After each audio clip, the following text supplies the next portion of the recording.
Lep pozdrav.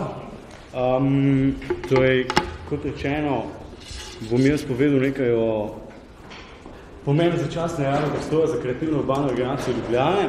Že zdaj v bistvu povem, da ne bom dajal nekih bleščečih rešitev, ampak bom samo ponujal neke razmisleke, neke ideje, izhodišča za polne nadaljno debato, tako da jaz upam, da bomo odprli kakšne nove poglede, neke novo vprašanje odprli, tako da jaz predvsem tukaj vidim ta doprinos. Ne vidim pa, kot sem rekel, ne boste slišali verjetno nekih res bleščečih novih stvari.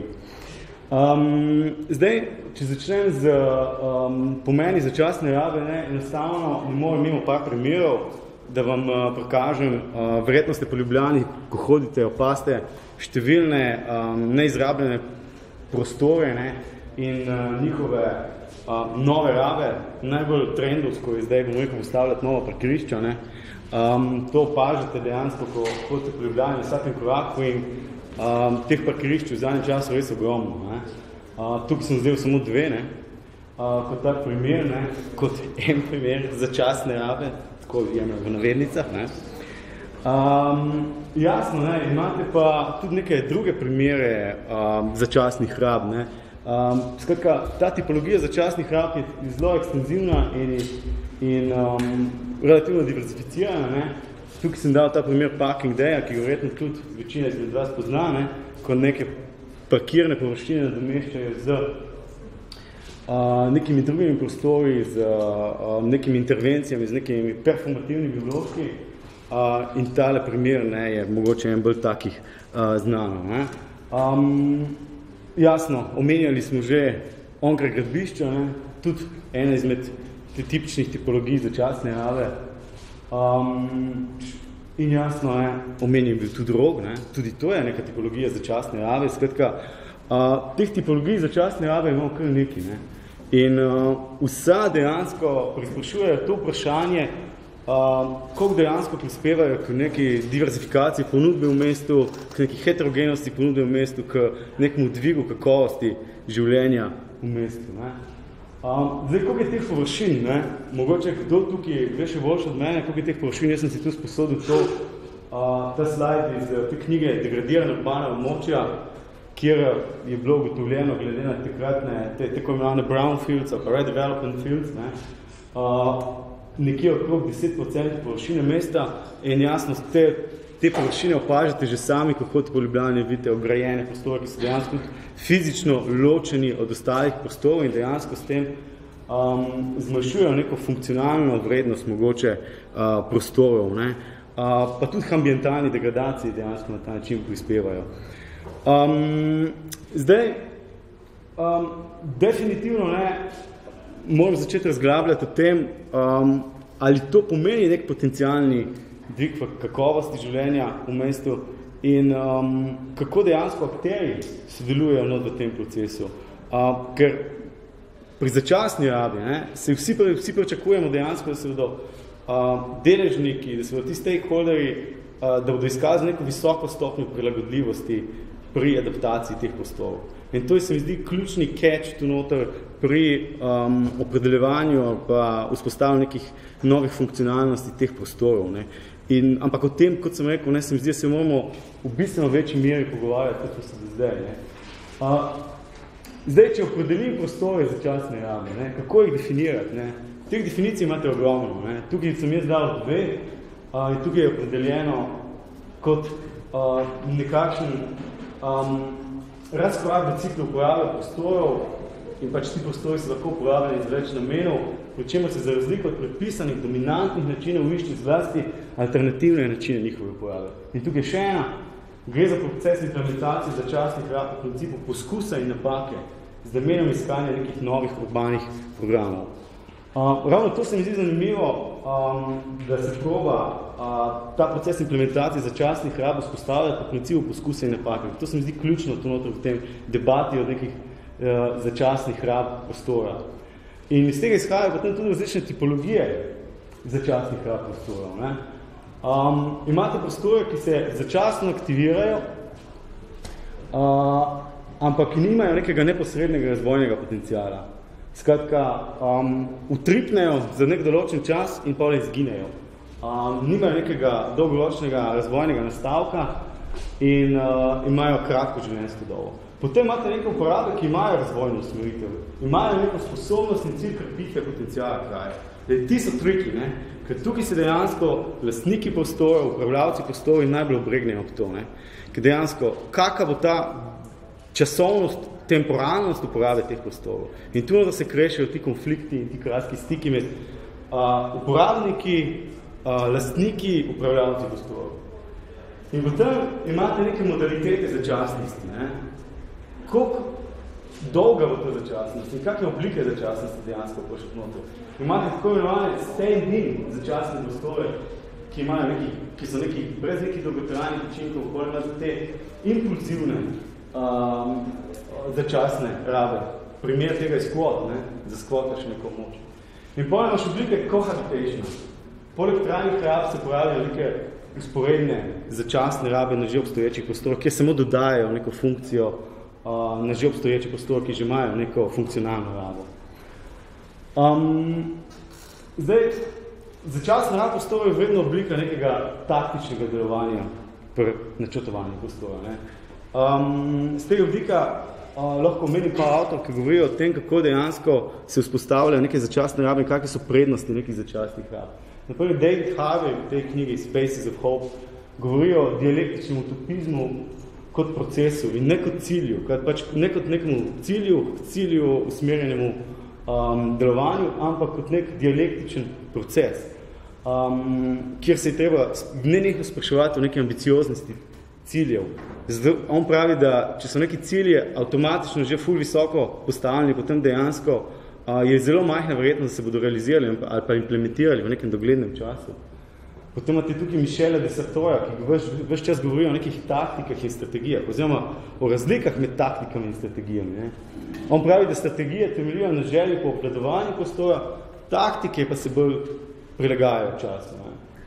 Strategije se tudi bližajo nekemu klasičnemu načrtovanju ali pa predstavljajo praksi tisti, ki imajo moč, da oblikujejo prostor po svojih načelih in željah. V nasprotju s tovimi strategijami, ne, taktika ne predvideva nekega vnaprej predvidena prostorskega ustroja po meri, ampak je odvisna od časa. Ne. Taktika je pač način prilagajanja razmeram, ki veljajo v prostoru. In to so ti začasni prostori.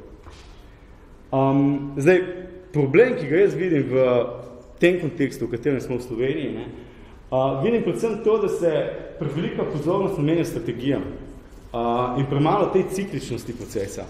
Skratka, premalo se posvečamo preizpraševanju ciljev. In z tega vidika se vedno, ko prihaja do neke strategije razvoja, obračamo k nekemu idealnemu scenariju. Tako bo, to bo izvedeno, tako naprej. Zraven pa ni te temporalne strategije, oziroma kako ni nekih časovnih determinantov, kdaj bo nekaj izvedeno, tako naprej. Ali pa kdaj bo prišlo do nekega procesa preizpraševanja teh ciljev, ker se jasno kontekstualne, družbene, kulturne razmere se ves čas spreminjajo. In zaradi tega dejansko nimamo nekih verjetnih scenarijev, pa nekih manj optimističnih scenarijev, ki dejansko avtomatično stremijo te strategije, ki jih zapišemo v nekih idealnih scenarijev. In to se mi zdi, da je prevelika pozornost vnoter. In v ta kontekst padijo tudi začasni prostori, zato ker se jih obravnava kot neko obliko linearnosti, kot nek linearen proces, pa to ni.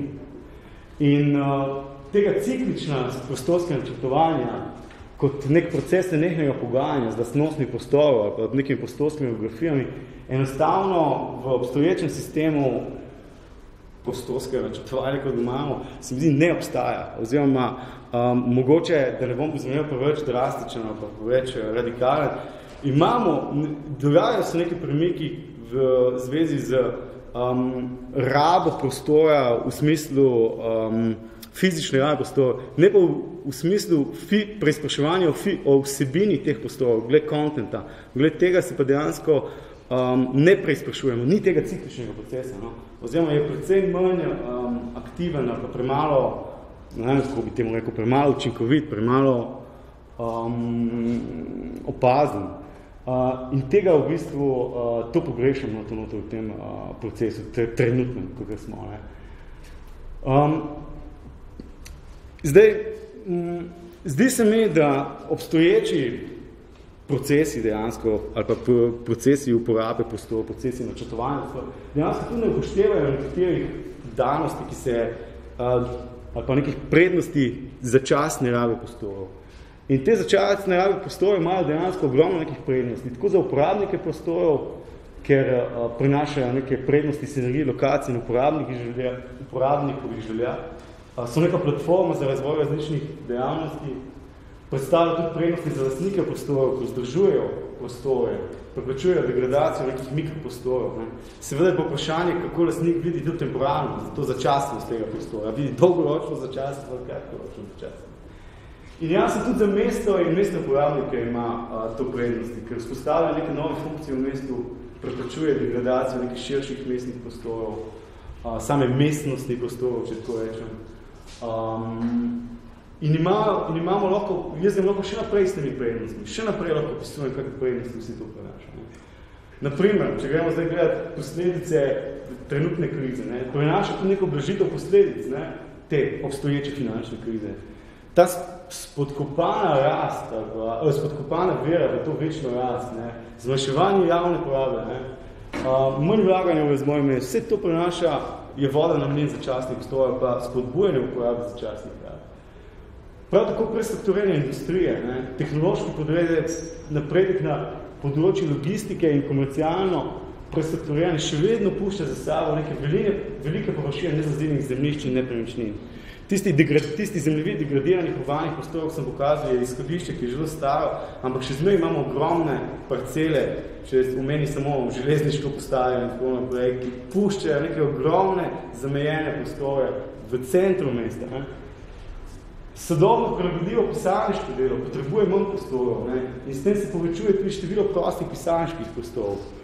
Če se pogovarjamo o ceni pisarniških prostorov in stanovanj, ste verjetno tudi sami opazili, da so cene pisarniških prostorov precej nižje v odnosu na cene stanovanj ali pa kvadratnega metra stanovanj, kar je v bistvu po svoje logične, delno pa tudi ni logično. Zvemo, ta ravnotežje dejansko tukaj v Ljubljani ni na isti ravni. Skratka, pisarniški prostori so cenejši z tega vidika. Tako da v tem primeru se lahko tudi razmišljamo o neki multiuporabnosti različnih vrst nepremičnin ali pa o začasni multiuporabnosti nekih pisarniških površin za neke druge prostore. O tem se tudi mogoče malo premalo govori.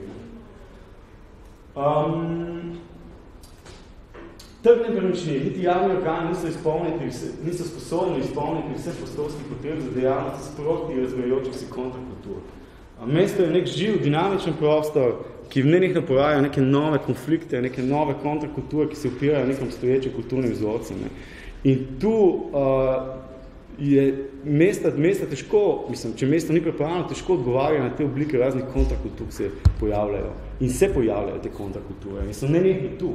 Ampak na njih odreagiramo kot na nekaj novega, vedno smo presenečeni, ko naletimo na njih, ampak to je del nekih normalno razvajočih ali pa neke normalne dinamike mest. In naraščujoči pomen kreativnih industrij povečuje tudi pomen in pozornost do kreativnih okolij, za katere začasna raba prostora prispeva bistvene kvalitativne poudarke.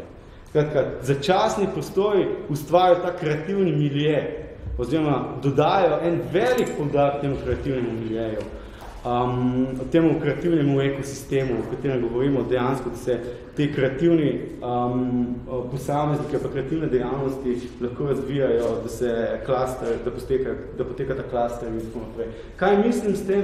S tem mislim, da ti začasne raba prostora ponujajo neke dodatne, neke surpluse, neke preseške. Če gremo pogledati, ne vem, čist banalno primer Metelkov ali pa nekih drugih površin, ki ponujajo dejansko neke nočne aktivnosti, neke žurplate na nek tak zelo banalni način, ampak ponujajo neko nočno aktivnost, nekaj, kar ustvarja presežek v mestu in je na tej lestvici ponudbe nekih neformalnih aktivnosti, čeprav se tega premalo zavedamo.